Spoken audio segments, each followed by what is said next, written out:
एक दूसरे को इसके प्रति जागरूक करें। और अभी से अगर हम एक आम नागरिक, एक जागरूक नागरिक की भूमिका अदा करेंगे तो शायद चाइना जैसा प्रकोप यहाँ पे हम फैलने से रोक सकते हैं। जो कोरोना के समय में हुआ, शायद वैसा प्रकोप यहाँ पे ना हो। और क्योंकि ये दिन में दिन इसके केसेस बढ़ते जा रहे हैं। अभी खैर यूपी छूटा था, अभी हाल ही में एक केस और आ गया। लेकिन हम सबकी एक जिम्मेदारी है, क्योंकि हम दवा तो तुरंत नहीं बना सकते, लेकिन छोटी छोटी जागरूकताओं के द्वारा हम एक दूसरे को बता सकते हैं कि क्या ना किया जाए जिससे कि ये फैल सके। तो इसके लिए बच्चों ने बहुत अच्छा प्रस्तुति दी, सर ने आके हौसला अफजाई किया अपने अमूल्य समय से।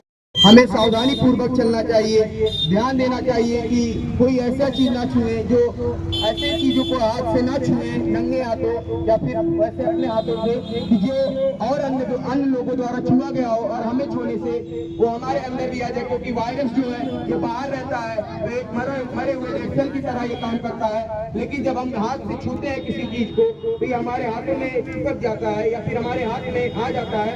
और फिर हम जब किसी चीज को खाते हैं या फिर उस हाथों से बिना हाथ धुले किसी चीज को खा लेते हैं, ये हमारे अंदर जाता है और ये वायरस फिर एक जीव की तरह काम करने लगता है। क्योंकि वायरस जब बाहर रहता है तब एक डेड सेल की तरह काम करता है, लेकिन जब अंदर जाता है तो एक जीव सेल की तरह, ये जीव कोशिका की तरह काम करने लगता है और हमारा होगा। और यहाँ पर डॉक्टर जो है वो मास्क वितरण करेंगे। कुछ व्यक्ति कुछ जन चेतना को और अधिक बढ़ावा देने के लिए जो डॉक्टर है वो मास्क वितरण करेंगे। लगा सर, थैंक यू। प्रैक्सिस शिक्षण संस्थान की तरफ से एक अनूठा कार्यक्रम है। अभी तो मुझे इस वायरस के बारे में ज़्यादा जानकारी नहीं है, तो इस विषय पर मैं अपनी अभी कोई टिप्पणी नहीं दे पाऊँगा। और डॉक्टर साहब आए होंगे, वो बताए होंगे, और जो भी गवर्नमेंट की तरफ से और मेडिकल डिपार्टमेंट की तरफ से गाइडलाइन अगर कोई जारी होते हैं तो उस तरह से काम किया जाएगा। इन बच्चों को बहुत बहुत धन्यवाद हमारी तरफ से कि ये बच्चे, जैसा मुझे पता चला है, कोरोना काल में भी प्रैक्टिस एजुकेशन संस्थान की तरफ से कार्यक्रम चलाए थे, बहुत पॉपुलर हुआ था। और ये कार्यक्रम आप लोगों के जागरूकता का प्रतीक है। और मैंने आपके स्कूल में अपना कार्यक्रम भी रखा था और काफ़ी बच्चे उसमें एक्टिव दिखाई दिए, तो ये संस्थान निश्चित रूप से बहुत आगे जाएगी। मैं एक ऐसे वायरस के बारे में लगातार बात कर रहा हूँ जो वायरस आज पूरे विश्व को अपने चपेटे में ले लिया है। वो वायरस है साइबर क्राइम वायरस। तो साइबर क्राइम वाले वायरस पर और भी सतर्क रहने की जरूरत है। जिस प्रकार से आप HMPV वायरस से बचाव के उपाय खोज रहे हैं, ठीक उसी प्रकार से आप साइबर क्राइम वायरस से स्वयं बचें और दूसरों को भी बचाएं और स्वयं ऐसे अपराध करने से बचें। क्योंकि ये वायरस आज हर आदमी के साथ घूम रहा है मोबाइल में। हम उस साइबर क्राइम वायरस को लेकर अपने मोबाइल में घूम रहे हैं, तो इसको हमको सतर्क रहने की जरूरत है कि हमारे द्वारा कोई साइबर क्राइम ना हो जाए और कोई हमारे साथ साइबर क्राइम ना कर पाए। इसके लिए अभी आज हमने एक जो वीडियो डाला था, एक एडिशनल SP सर की बाइट है किसी जिले की, जिसमें डिजिटल हाउस अरेस्ट कैसे साइबर क्रिमिनल्स कर ले रहे हैं, पता ही नहीं चल रहा है, रोज नए फंडे अपनाकर। अब देखिए उस व्यक्ति के बारे में जो एडिशनल SP सर बता रहे हैं कि एक व्यक्ति को कॉल आता है, वो वृद्ध व्यक्ति घबराया हुआ अपने घर में आता है और अपने बच्चों से कहता है कि मुझे अर्जेंट काम के लिए 2-3 दिन बाहर जाना पड़ेगा, और कुछ कागजात घर से लेता है और चला जाता है। घर वाले घबराते हैं, पुलिस को इन्फॉर्म करते हैं। क्योंकि वो व्यक्ति मोबाइल अपने साथ में लिए रहता है, पुलिस को ढूंढना थोड़ा आसान हो जाता है उससे, और लोकेशन के माध्यम से पुलिस एक ऐसे होटल में पहुंचती है जहां वो व्यक्ति होटल के कमरे में अपने को बंद करके और लगातार वीडियो कॉलिंग के दायरे में अपने को रख रखा है।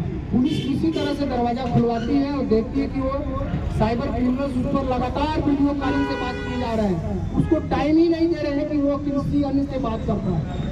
और लास्ट OTP नंबर भेजना केवल बचाता, तब तक ओरिजिनल पुलिस पहुंच जाती है।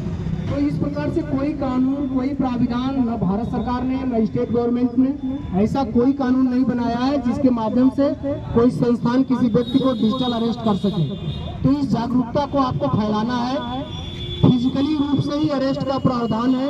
कोई व्यक्ति आपको डराता धमकाता है कि आपको डिजिटली रूप से अरेस्ट कर दिया गया है, इतना पैसा आप नहीं भेजेंगे, आपके बच्चों को जेल भेज दिया जाएगा, आपको जेल भेज दिया जाएगा, तो इससे डरने की बिल्कुल जरूरत नहीं है। आप कॉल डिस्कनेक्ट करिए, ब्लॉक करिए, पुलिस को इन्फॉर्म करिए। खासतौर से कोई और भी मैसेज बैंक की तरफ से आपके पास आ रहा है कि आपका एटीएम ब्लॉक हो गया या आपके खाते में इतना क्रेडिट हो गया, आप KYC अपडेट करा लीजिए, ऐसी कोई चीज नहीं है कि बैंक आपसे फोन के माध्यम से कहेगा। बैंक पे ही जाके सारी चीजें संभव हो पाती है।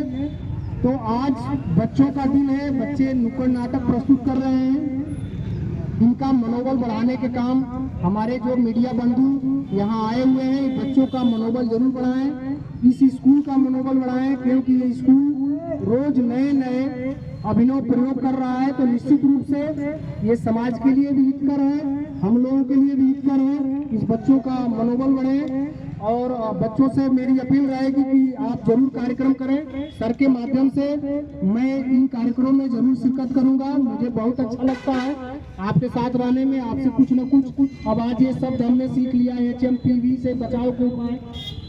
मैं अभी केवल नाम ही सुना था कि चाइना से एक और वायरस आ गया, लेकिन पूरी डिटेल चूंकि गाइडलाइन अभी नहीं थी हम लोगों के पास कि अभी इसमें पुलिस को क्या करना है, लेकिन आपने जागरूकता फैलाई, एक नुक्कड़ नाटक किया और यहाँ चौराहे से गुजरने वाले लोग भी इस कार्यक्रम को देख रहे हैं।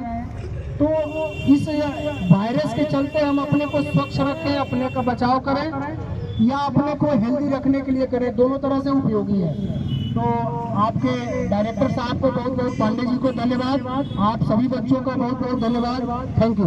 बच्चों ने एक नुक्कड़ के माध्यम से जागरूकता फैलाने का प्रयास किया। ये बच्चे सदैव ही जन जागरूकता के लिए पेचुस विद्यापीठ जो हमेशा तत्पर रहता है, चाहे वो शिक्षा हो, चाहे जन सेवा हो, किसी भी क्षेत्र में कोई बचा नहीं जिस क्षेत्र में पेचुस विद्यापीठ ने जन सेवा और समाज के उत्थान के लिए कार्य किया हो। बच्चों के नुक्कड़ नाटक के इस कार्यक्रम